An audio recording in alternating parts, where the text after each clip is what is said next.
예수께서 세례를 받으시고 곧 물에서 올라오실새 하늘이 열리고 하나님의 성령이 비둘기같이 내려 자기 위에 임하심을 보시더니 하늘로부터 소리가 있어 말씀하시되 이는 내 사랑하는 아들이요 내 기뻐하는 자라 하시니라.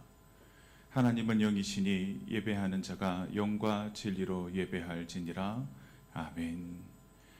거룩하시고 자비로우신 아버지 하나님, 저희에게 새해를 허락하여 주시고 오늘도 주의 전에 나와 예배하게 하시니 감사합니다. 어둠 가운데 빛으로 오셔서 우리를 인도하시는 주님의 은혜를 기억하며 오늘도 말씀과 성령으로 이 시간 예배하게 하여 주시옵소서.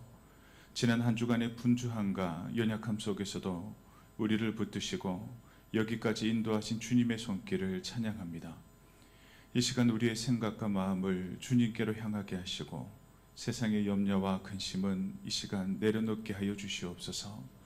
오직 하나님만을 예배하는 거룩한 시간이 되게 하시고 선포되는 말씀 위에 성령의 기름을 부어주셔서 말씀을 듣는 모든 심령이 위로와 새 힘을 얻게 하여 주시옵소서.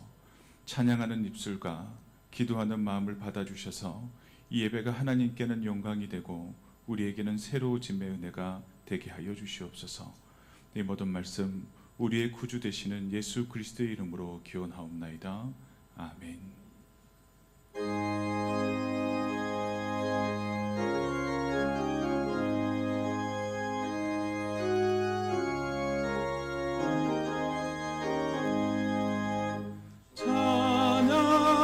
찬양하라 복되신 구세주 예수 백성들아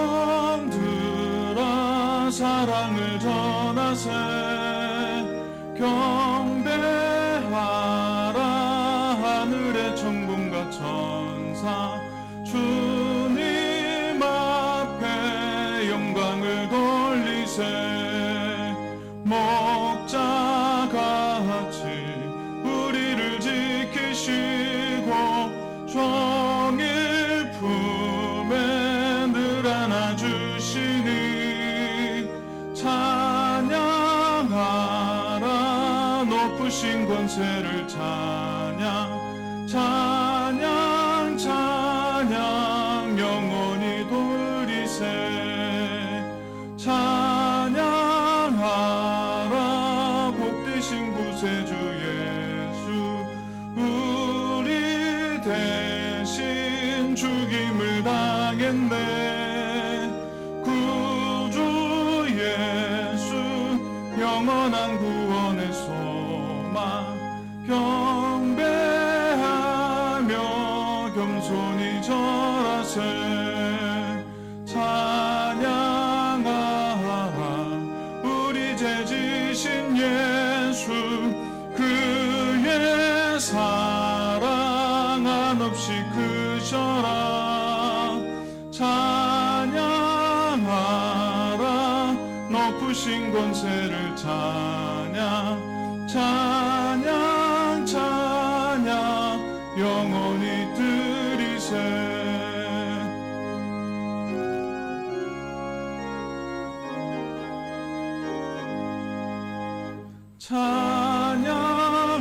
찬양하라 복되신 구세주 예수 천사들아 즐겁게 찬양해 구주 예수 영원히 다스리시니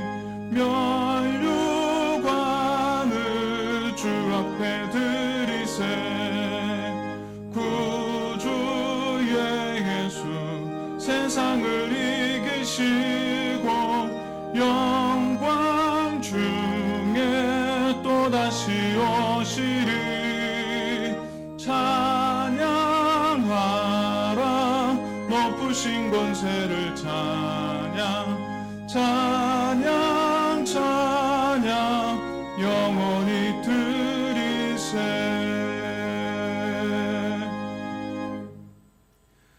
교동문 57번 시편 130편 말씀입니다. 여호와여 내가 깊은 곳에서 주께 부르짖었나이다.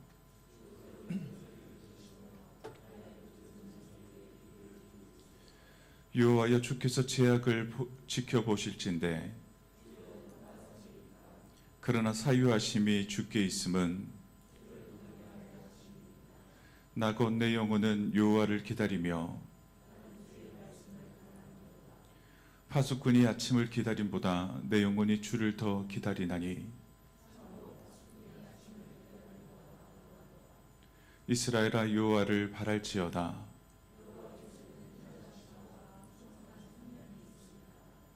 그가 이스라엘을 그의 모든 죄악에서 속량하시리로다. 아멘. 이 시간 함께 고백의 기도를 하나님께 드리도록 하겠습니다. 사람의 외모를 보지 않으시고 우리의 중심을 살피시는 거룩하신 하나님 아버지, 주님 앞에 우리의 삶을 내어놓습니다. 지난 한 주간 저희는 말과 행동으로 죄를 지으면서도 드러나지 않을 것이라 생각하며 세상과 타협하고 거짓된 길을 걸어왔습니다. 하나님의 이름을 망령되이 일컬으며 교회함 없이 살아온 저희의 죄를 용서하여 주옵소서. 길을 지으신 주님께서 듣지 못하시며 눈을 만드신 주님께서 보지 못하실 리였건만 저희는 이 진리를 잊고 함부로 행하였습니다. 이 시간 주님 앞에 회개하오니 악한 길에서 돌이켜 하나님의 영광을 가리는 삶이 아니라 빛 가운데 행하는 삶으로 인도하여 주옵소서. 예수님의 이름으로 이 고백의 기도를 드립니다. 아멘.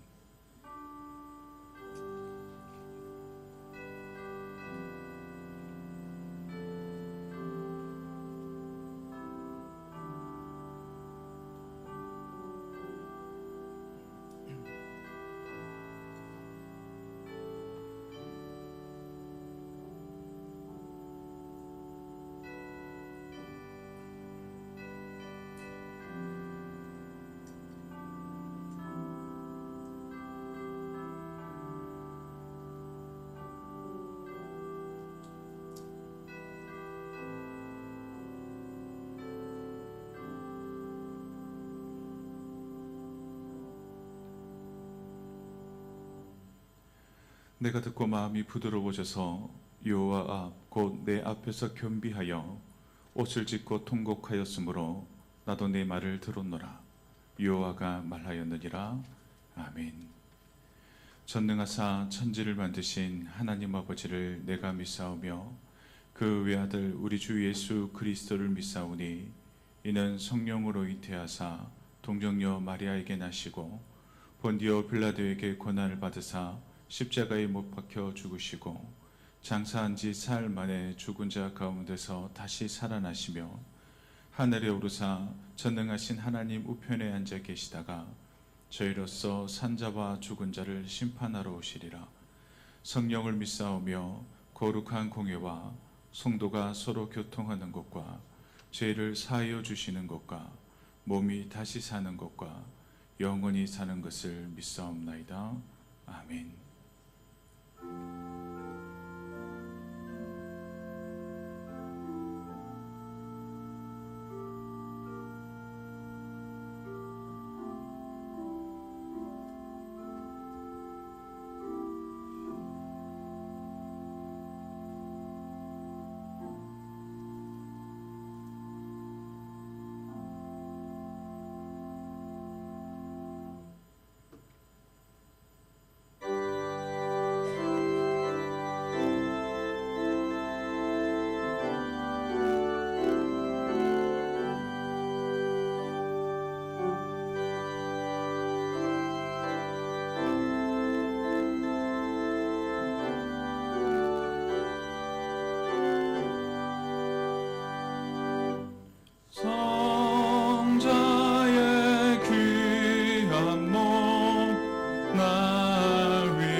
만 가지 은혜를 받았으니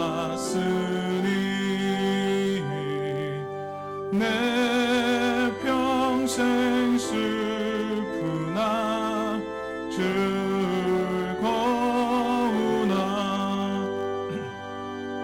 이 몸을 온전히 주님께 바쳐서 주님만 위하여 늘 살겠네.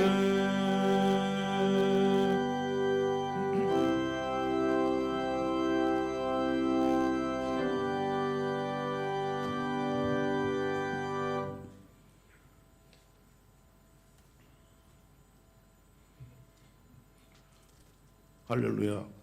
믿음과 소망 그리고 사랑이 되시는 하나님 아버지, 은혜에 무한히 감사를 드리고 또 영광 받으시옵소서.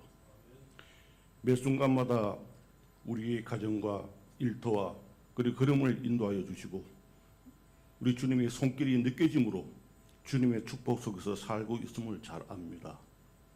아침에 눈을 떴을 때 내가 호흡하고 살아있음을 알 때 이 얼마나 감사하고 감사한지요.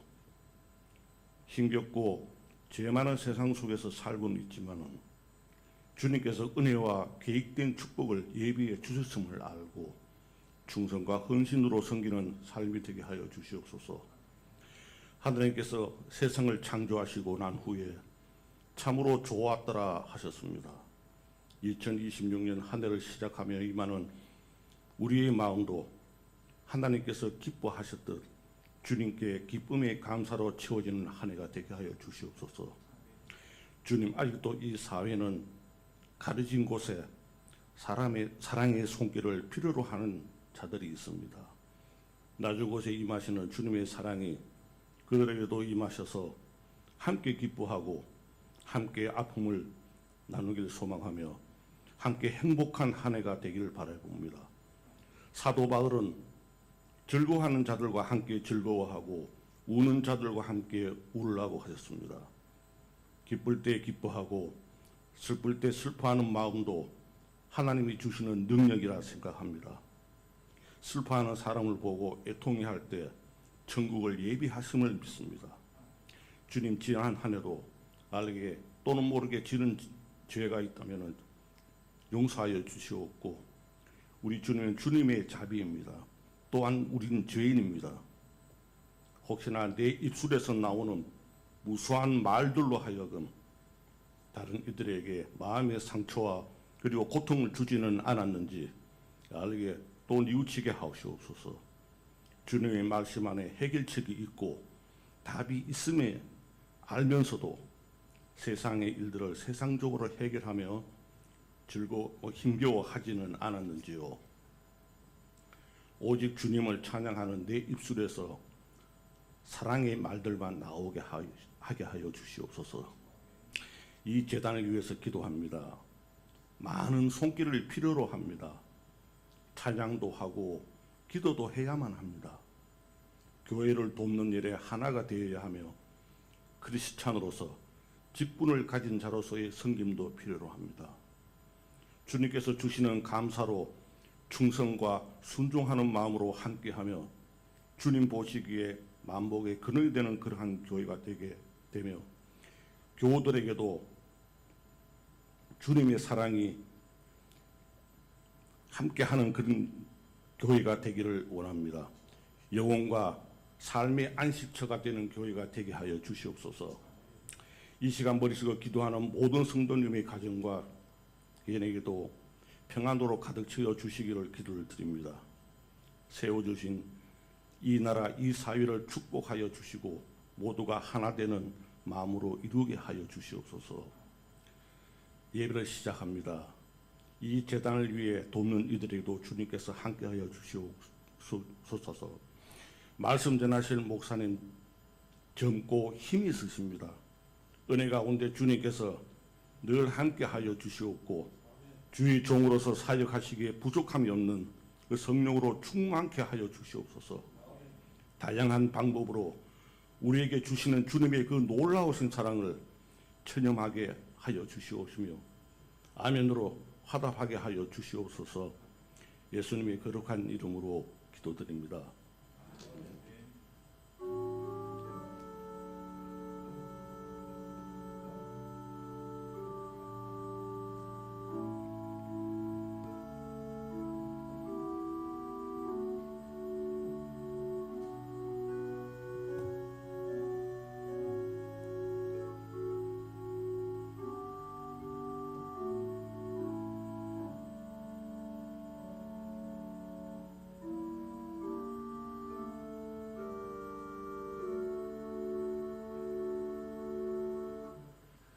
오늘 우리에게 주시는 하나님의 말씀은 갈라디아서 5장 16절 한 절 말씀입니다.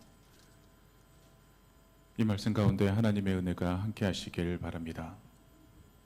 내가 이르노니 너희는 성령을 따라 행하라. 그리하면 육체의 욕심을 이루지 아니하리라. 아멘.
아멘. 우리 박수로 하나님께 영광 돌리겠습니다. 새해가 되어지고 우리 상소스 찬양대가 또 새로운 방식과 방법으로 또 하나님 앞에 찬양을 합니다.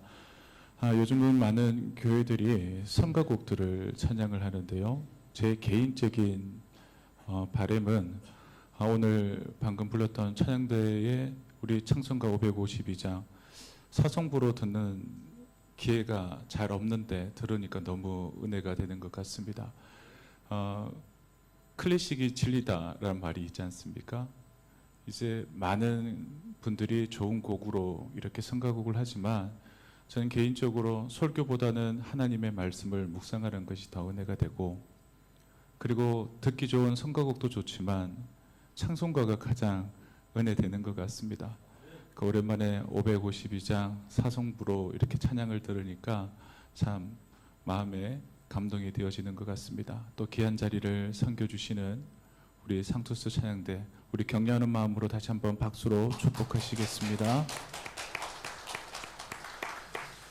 오늘 이 시간에는 신앙의 본질로 돌아가다라는 제목을 가지고 함께 말씀을 나누겠습니다. 지난 주일은 새해 첫 주일로, 또 신년 주일로, 그리고 동로교회 창립 80주년 감사 예배로 하나님 앞에 예배를 드렸습니다. 하나님께서 80년 정말 짧지 않은 시간 동안 우리 동로교회를 지켜주시고 또 보호해 주셨습니다. 우리 동로교회가 하나님이 바라시는 참된 교회의 모습, 또 하나님이 바라시는 성도의 모습으로 올 한 해에도 전진하시기를 간절히 소망하며 축원합니다. 대부분의 교회는 해마다 교회 표를 정하기 마련입니다. 그렇다면 교회가 정하는 표는 어떤 의미를 가지고 있는 것일까요? 표를 통해서 우리 교회의 상태를 점검하는 질문이 되어질 수 있습니다.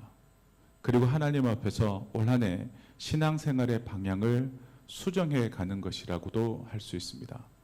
그리고 무엇보다 하나님, 이제 어디로 가야 합니까? 라고 하는 우리 신앙 공동체의 기도라고도 할 수 있습니다. 2026년을 맞이하며 우리는 여전히 많은 고민들이 있습니다. 저 역시 동로교회 담임 목사로서 고민하며 그 고민을 기도로 받고 하나님 앞에 나갑니다. 하나님, 어떻게 해야 합니까? 우리 동로교회가 영적으로 부흥하고 다음 세대가 부흥하고 성장하기 위해서는 어떻게 해야 합니까? 그러기 위해서 지금 무엇에 집중하고 무엇을 보완하고 노력해야 합니까? 라고 고민하며 기도합니다. 그러나 담임 목사인 제가 동로교회를 마음에 품고 기도할수록 더욱 분명해지는 마음이 저에게 있었습니다. 신앙생활이라고 하는 것은, 목회라고 하는 것은 기술이 아니다, 테크닉이 아니다, 영성이다라는 마음이었습니다. 목회자가 올바른 신앙생활을 하고 성도가 바른 신앙생활을 하기 위해서는 좋은 프로그램이 있어야 하는 것이 아닙니다. 가장 중요한 것, 목회자의 영성이 바로 서고 성도의 영성이 바로 서야 합니다. 그리고 성과보다는 가장 중요한 것, 하나님과의 동행이 우리 신앙생활 가운데 가장 중요하다라는 겁니다. 교회가 양쪽으로 부흥해서 1,000명, 5,000명, 10,000명이 되었습니다. 10,000명이 되었는데 그 성도 가운데 채 10명도 되어지지 않는 사람이 하나님과 동행한다면 그 교회를 하나님이 기뻐하시겠냐라는 것입니다. 그리고 그래서 외형보다 가장 중요한 것은 우리의 마음 중심이다라고 하는 생각이 더욱 분명해진 것 같습니다. 그래서 2026년 동로교회 표는 왼편에 보시는 바와 같이 성령님과 동행하는 삶이라고 정하였습니다. 이 표가 가지는 목적과 의미는 무엇일까요? 올 한 해 더욱더 열심히 한번 해보자, 노력하자, 이런 의미가 아닙니다. 어떻게 본다면 올 한 해 더욱더 하나님을 생각하고 하나님을 의지하고 하나님과 함께 삶의 자리 가운데 한번 살아가 보자 라고 하는 결단이라 할 수 있습니다. 갈라디아서가 기록된 배경을 이해하면 오늘의 본문이 훨씬 더 분명하게 선명하게 우리에게 보여질 겁니다. 갈라디아 교회는 예수 그리스도를 믿음으로 구원받은 교회입니다. 근데 시간이 지나가며 그들 마음과 그들의 삶의 자리 가운데 문제가 생겨났습니다. 야, 우리가 신앙생활을 이만큼 하는데 우리가 신앙생활을 잘 하려면 우리가 믿음만으로 충분할까? 라는 의문이 생긴 겁니다. 그러면서 하는 생각이 우리가 율법도 함께 지켜야 신앙생활을 더 잘한다라는 소리를 듣지 않을까라는 생각이 그들을 지배하게 되었다는 겁니다. 이러한 생각과 질문 앞에 갈라디아 교회는 어떻게 되어졌을까요? 그들의 믿음이 흔들렸고 그들의 신앙생활이 흔들리기 시작했습니다. 그래서 바울은 갈라디아서 전체를 통해 복음의 본질을 다시 붙들게 하고자 그들에게 권면하였습니다. 갈라디아서 3장 3절 말씀에서 바울은 이렇게 말합니다. 너희가 이같이 어리석으냐? 성령으로 시작하였다가 이제는 육체로 마치겠느냐라고 강하게 권면을 하고 있습니다. 너희들이 예수 그리스도를 믿음으로 성령으로 시작했는데 왜 이제는 육체로 마치려 하느냐?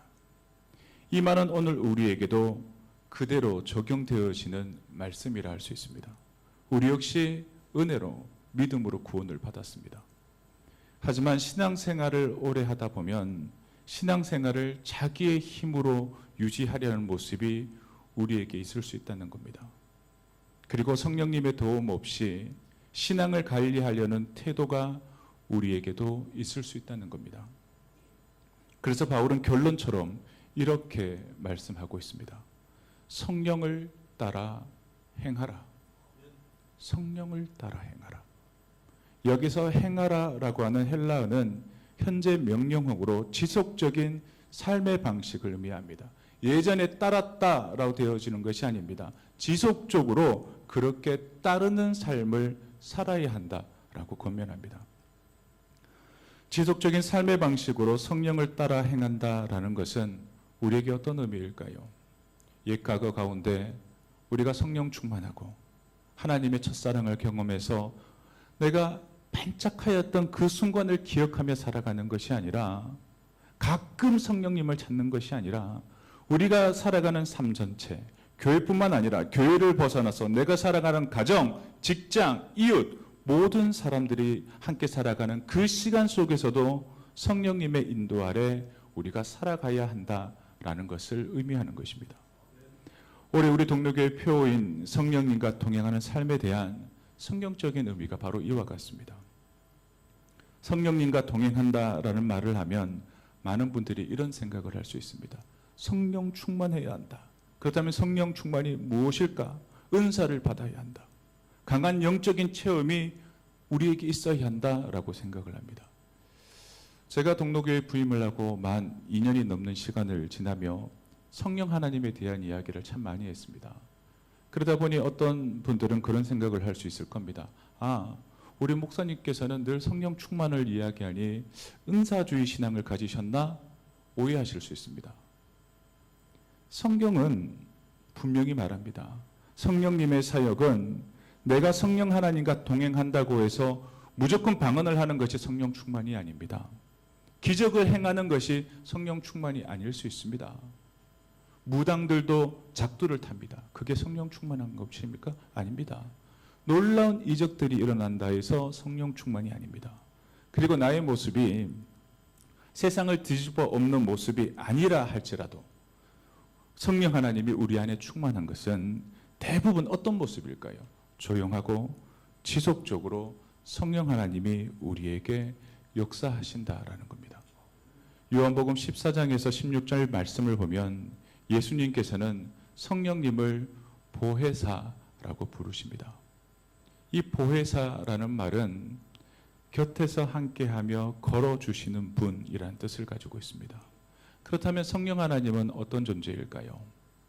우리 안에 거하시는 존재, 또 진리를 깨닫게 하시는 존재, 예수님의 말씀을 삶의 자리 가운데 기억나게 하시는 존재, 그리고 무엇보다 우리가 이 땅을 살아가고 세상을 벗하며 살아간다 할지라도 우리의 길을 인도하시는 분이 성령 하나님이라는 겁니다.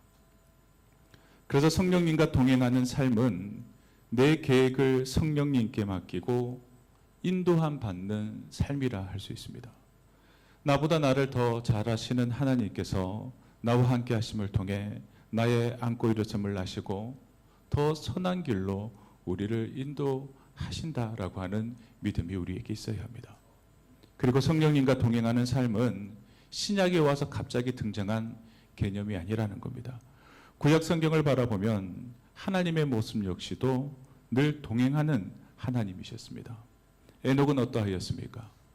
하나님과 동행함으로 죽음을 보지 않고 하나님의 부름을 받았습니다.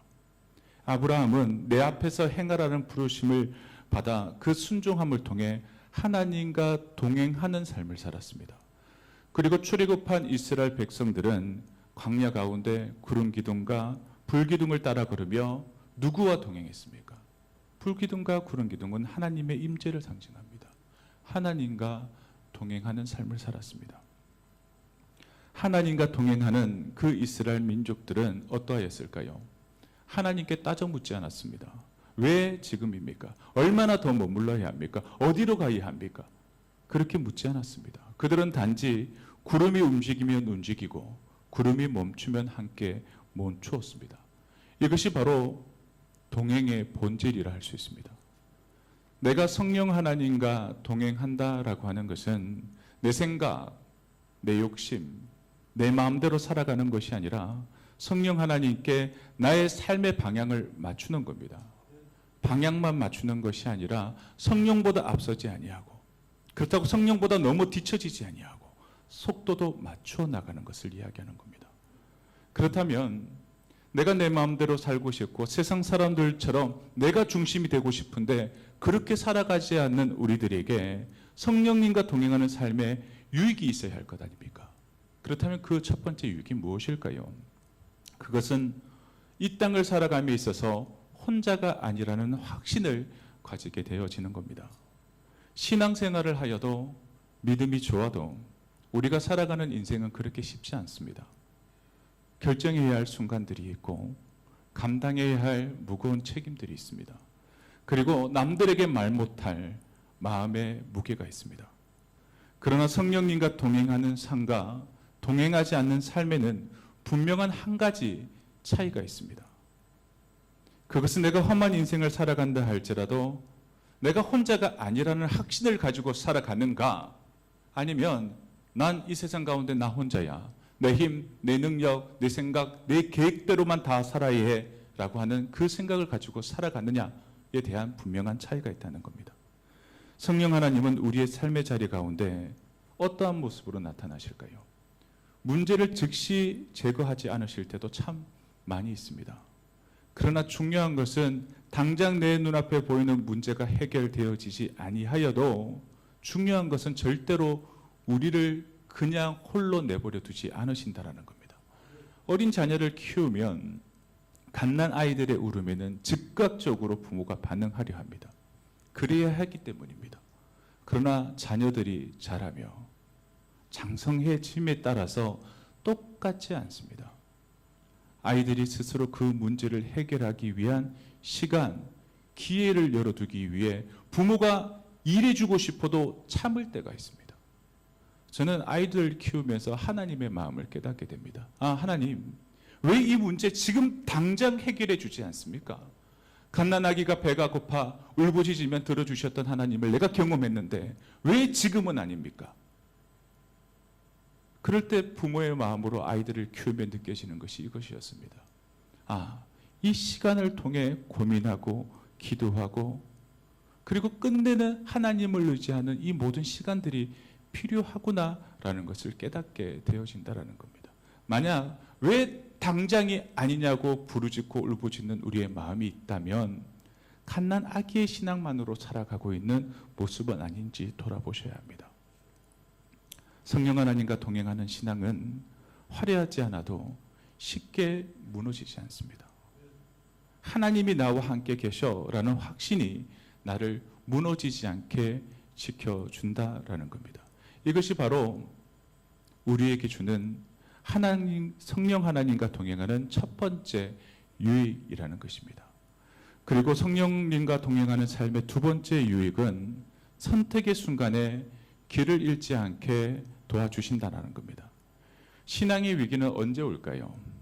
내가 무엇을 모를 때 생겨나기보다는 내가 다 알면서도 올바른 선택을 하지 못할 때 찾아오기 마련입니다.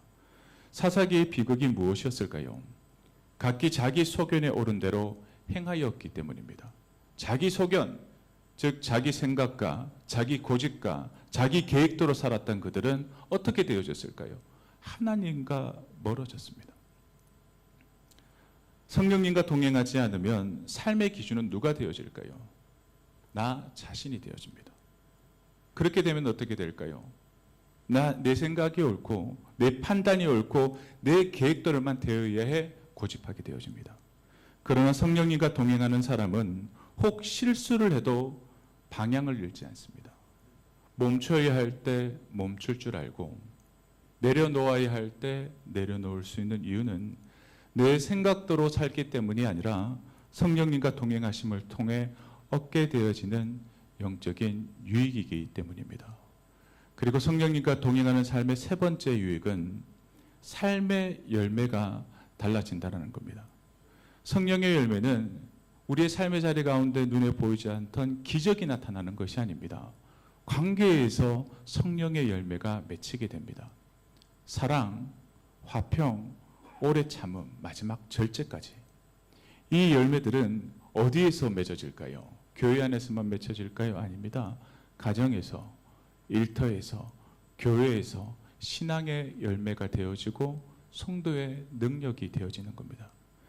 그래서 성령님과 동행하면 우리가 살아가는 삶의 자리가 환경이 똑같다 할지라도 우리 사람들이 달라지게 되어진다라는 겁니다. 그렇다면 우리가 어떻게 해야 성령님과 동행하는 삶을 유지하고 살아갈 수 있을까요? 성령님과 동행하는 삶은 결코 추상적인 개념이 아닙니다. 내가 강의를 듣고 설교를 통해 혹은 말씀을 통해 책을 통해 아는 것으로 그치는 것이 아니라는 겁니다. 느낌, 감정의 문제가 아니라 내가 성령 하나님과 동행한다라는 것은 매일매일 선택해야 하는 순간과 태도 속에서 드러나는 신앙의 방향에서 결정이 되어진다라는 겁니다. 그래서 오늘 이 말씀 앞에서 우리는 막연한 다짐이 아니라 구체적인 결단으로 내가 성령님과 동행하길 원한다면 구체적인 결단이 우리에게 있어야 한다는 겁니다. 그 첫 번째 결단은 말씀 앞에 머무는 삶을 결단하시길 바랍니다. 성령 하나님은 말씀과 분리되어 역사하지 않습니다. 말씀을 읽지 않는데 내 영성이 자라난다. 내가 말씀을 읽지 않는데 하나님이 바라시는 대로 걸어간다. 말도 되지 않는 소리입니다. 성령님께서 기록하신 말씀을 통해 성령님께서 지금도 우리를 인도하십니다. 그러니 말씀을 보고 듣는 사람만이 하나님과 동행할 수 있고 그 인도하심에 아멘할 수 있다는 겁니다. 모든 성경은 하나님의 감동으로 된 것입니다. 지난 주간 40명의 성도님들과 함께 이 자리에서 성경 통독 수련회를 가졌습니다. 화요일, 수요일 오전 9시부터 오후 5시까지. 가장 젊은 사람이 접니다. 그리고 저희 와이프. 연로하신 어른들이 무려 8시간, 합쳐서 16시간을 이 자리에서 하나님의 말씀 창세기부터 룻기까지를 통독하셨습니다. 힘든 일입니다. 그런데 왜 그 힘든 시간들을 새해로 시작을 했을까요? 성령님과 동행하는 구체적인 첫 번째 결단이기 때문입니다. 하나님의 말씀이 2020년 새해 내 삶의 기준으로 삼겠다라고 하는 결단으로 함께 모인 것입니다. 이제 성경 통독 수련회는 끝이 났습니다. 그러면 우리는 어떠해야 할까요? 하루의 시작을 말씀으로 여시길 바랍니다. 짧아도 좋습니다. 목사님 시간이 없는데요. 한 절이라도 읽으십시오. 이해되지 않아도 멈추지 마시길 바랍니다. 그리고 말씀을 읽을 때마다 이렇게 기도하시길 바랍니다. 하나님, 이 말씀이 오늘 제 삶을 어떻게 이끌어가길 원하십니까? 라고 기도로 시작하시길 바랍니다. 성령님과 동행하는 성도는 성경을 읽고 끝내는 사람이 아니라 말씀 앞에 머무는 사람이라는 것을 기억하시기 바랍니다. 그리고 구체적인 두 번째 결단은 기도 속에서 방향을 묻는 삶이 되기를 결단하시길 바랍니다. 많은 성도들이 이렇게 이야기합니다. 목사님, 기도해도 잘 모르겠어요. 기도해도 응답이 없어요. 그러나 성령님과 동행하는 삶은 내가 기도를 하는데 어떤 결과를 요구하는 기도만 하고 있다면 기도의 습관을 바꿔야 합니다. 내가 하나님 앞에 기도를 하는데 하나님 이게 필요해요. 이것을 이루어야 해요. 이것을 이루어 주세요. 라고 기도했다면 올해는 하나님 내가 어떻게 해야 합니까? 어느 방향으로 가야 합니까? 라고 하는 묻는 기도로 바뀌어야 한다는 겁니다.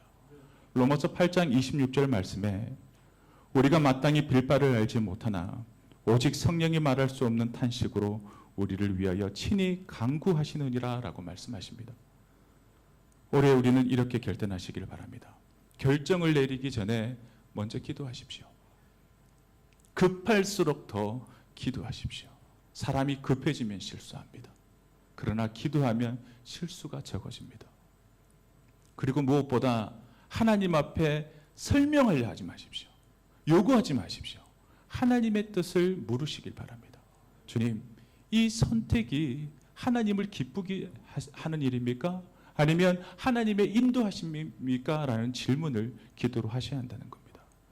성령님과 동행하는 성도는 기도를 문제 해결의 수단으로 삼는 사람들이 아니라 하나님과 동행하는 호흡으로 여기는 사람이라는 겁니다.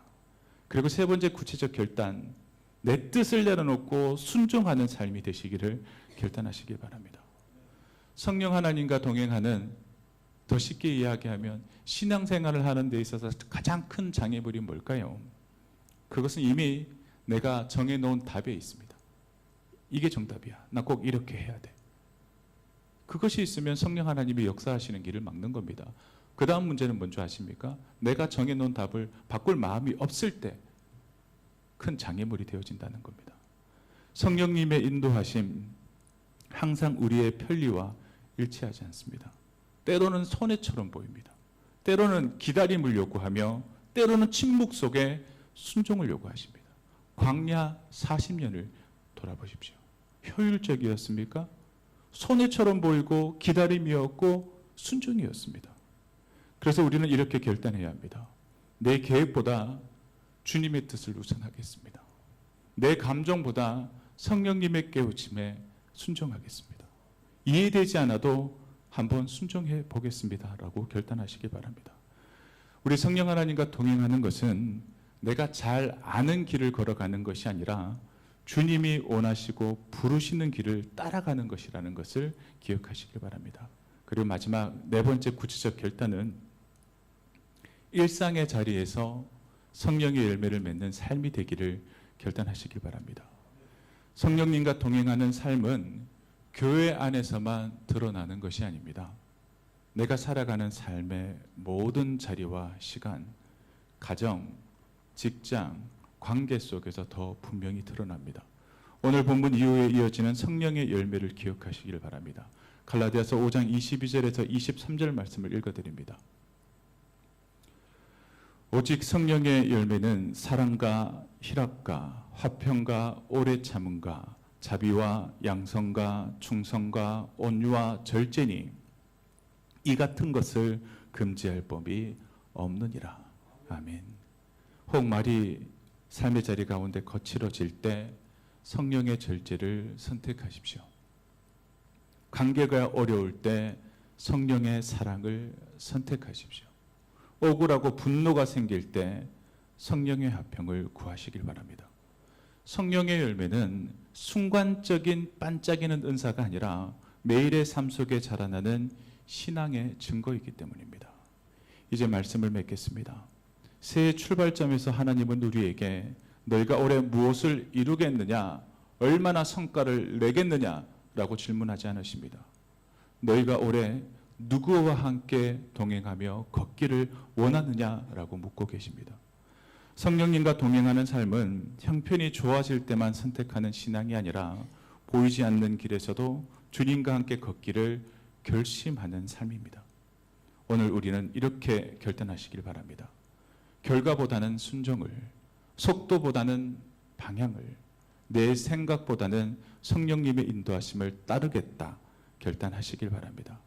앞이 보이지 아니할 땐 기도하고, 선택이 어려울 때는 말씀 앞에 머물고, 마음이 흔들릴 때에는 성령님의 도우심을 구하시는 복된 한 해 되시기를 주의 이름으로 축원합니다. 기도하겠습니다.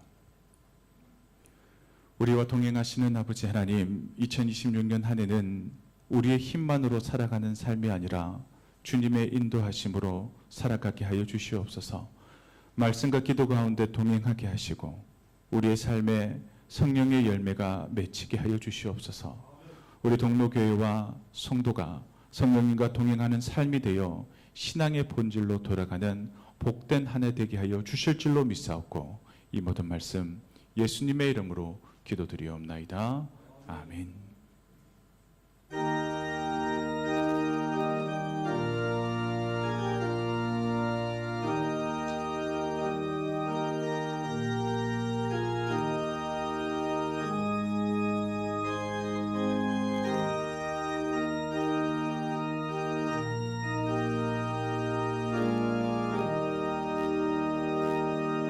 내 주여 뜻대로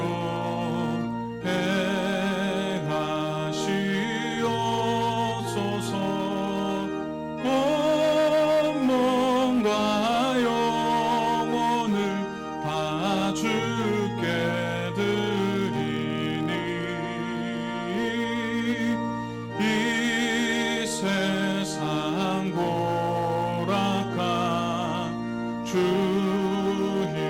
도하시고 날 주관하셔서 뜻대로 하소서. 내 주여 뜻대로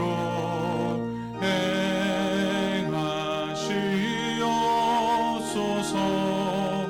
큰 근심 중에도 낙심케 마소서. 주님도 때로는 울기도 하셨네. 날 주관하셔서 뜻대로 하소서.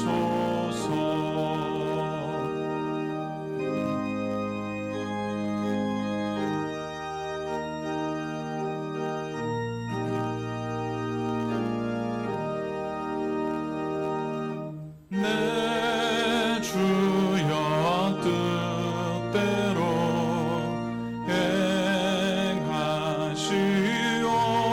행하시옵소서.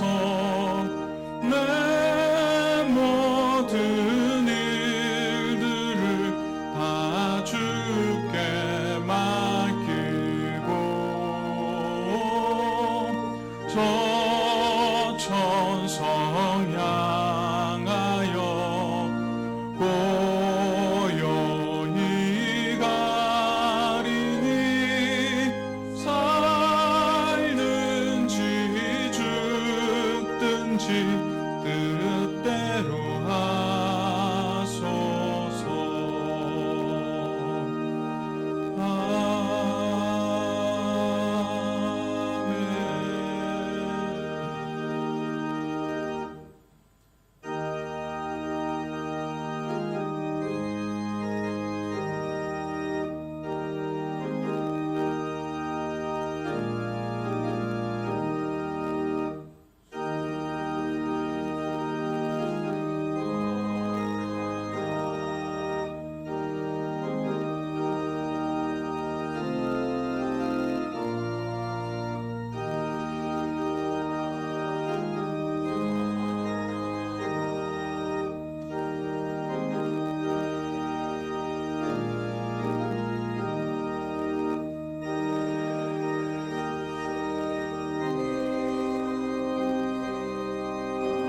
하나님께 드리오니 기뻐 받을 제물로서 연락되게 하옵소서.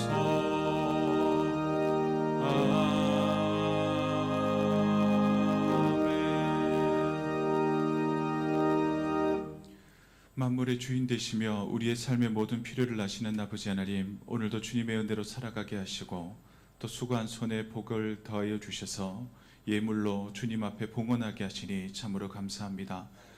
우리가 가진 모든 것은 우리의 지혜와 능력으로 난 것이 아니요 하늘로부터 내려온 하나님의 선물임을 고백하게 하여 주시옵소서. 시간도 그리고 재물도 삶의 자리도 모두 주님의 것이오니 이 봉헌이 단순한 헌금이 아니라 주님을 향한 우리의 믿음의 고백이 되게 하여 주시옵소서.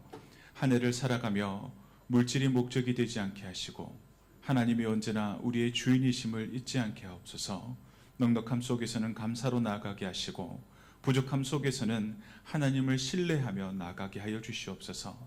기쁨으로 드리는 성도가 되게 하시고 또 드림을 통해 우리의 마음이 더욱 주님께 가까워지는 귀한 은혜를 허락하여 주시옵소서. 이 시간 11조와 월정헌금으로 하나님 앞에 복원합니다. 복원하는 손길 위에 하늘의 축복과 땅의 기름짐의 축복을 더하여 주시옵소서. 또 주정헌금과 감사헌금으로 하나님 앞에 봉헌합니다.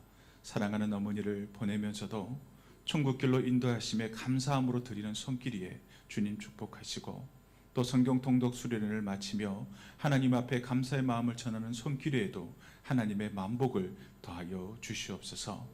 이 예물들을 통해 교회가 세워지게 하시고 복음이 전해지게 하시며 연약한 이웃이 위로를 얻게 하여 주시옵소서. 드리는 손길마다 하늘의 평안과 지혜로 채워주시고 각 가정과 일터 위에 주님의 선한 인도하심과 공급의 은혜를 더하여 주시옵소서. 이 모든 말씀 예수님의 이름으로 기도드리옵나이다. 아멘. 교회 소식 전하도록 하겠습니다. 오늘 오후 예배는 자치기간 원래로 모입니다. 주보를 참고하셔서 원래로 모여주시길 바랍니다. 수요 예배 특별 찬양이 이번 주 수요 예배부터 시작됩니다. 이번 주 수요 예배 특별 찬양은 당회원들입니다. 찬양을 통해 하나님께 영광을 돌리는 귀한 시간이 되시길 바랍니다. 항동직 선출을 위한 공동의회가 다음 주일인 1월 18일 주일 오전 10시 30분 연합예배 후 본당에서 있습니다. 작년에 선출하지 못한 장로 4명을 위해 우리 기도로 준비해 주시고 또 공동회의를 준비해 주시길 바랍니다. 장로의 자격은 본교회 무음 세례 교인으로 7년을 경과한 40세 이생된 자라는 것을 알려드립니다. 다음 주 낮예배는 연합예배로 드리며 예배 시간은 오전 10시 30분임을 다시 알려드립니다. 예배 시간에 착오가 없으시길 바랍니다. 임시당회가 오늘 오후 1시 30분 당회실에서 있습니다. 예결선위원회가 오늘 오후 2시 당회실에서 있습니다. 위원으로 김일현 신기혁 장로님, 김우영 전영규 안수집사님, 권혜숙 장미애 권사님이십니다. 교회 창립 80주년을 기념하여 디지털 역사관을 개관하였습니다. 교회 연합과 함께 역사적 사진들을 게시해 두었습니다. 그리고 80주년을 기념하여 동로교회 80년의 역사와 함께한 우리 원로 목사님, 원로 장로님, 또 권사님들의 인터뷰도 업로드되어 있습니다. 인터뷰들은 80주년을 맞이한 올 한 해 월별로 조금씩 계속 업로드될 예정입니다. 컴퓨터와 휴대폰으로 우리 교회 홈페이지에 들어오시면 보실 수 있습니다. 그런데 보시는 가운데 사진이 너무 작다 하시는 분들은 사진을 누르시면 확대가 되어지고 휴대폰 같은 경우에는 손가락으로 이렇게 펼치시면 더 확대가 되어지니까 기억해 주시길 바랍니다. 오늘 아침에 문자로 URL 링크를 보내드렸습니다. 링크를 누르시면 쉽게 들어오실 수 있으니까 참고해 주시길 바랍니다. 교우 소식입니다. 이경민 은퇴 권사님의 모친 되시고 손덕훈 은퇴 장로님의 병모 되시는 고 조옥 성도님께서 1월 9일 금요일 하나님의 부르심을 받으셨습니다. 빈소는 삼성 서울병원 장례식장 20호입니다. 교회에서는 어제 위로 예배를 다녀왔습니다. 남아있는 장례 절차를 위해 기도해 주시고 위로해 주시기를 바랍니다. 우리 앞뒤 좌우에 계신 분들과 서로 인사하며 축복하겠습니다. 감사합니다. 오늘도 복된 한 날 되시길 바랍니다.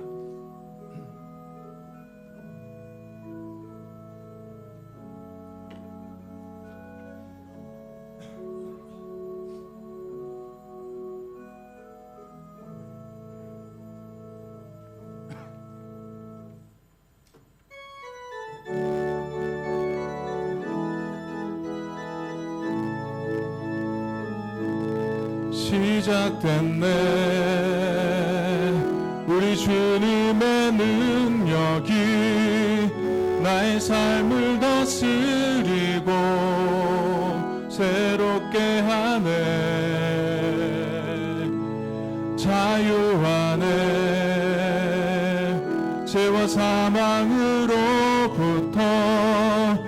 나의 삶은 변하구나 충만하네 은혜로다 주의 은혜 한량없는 주의 은혜 은혜로다 주의 은혜 변함없는 신실하신 주의 은혜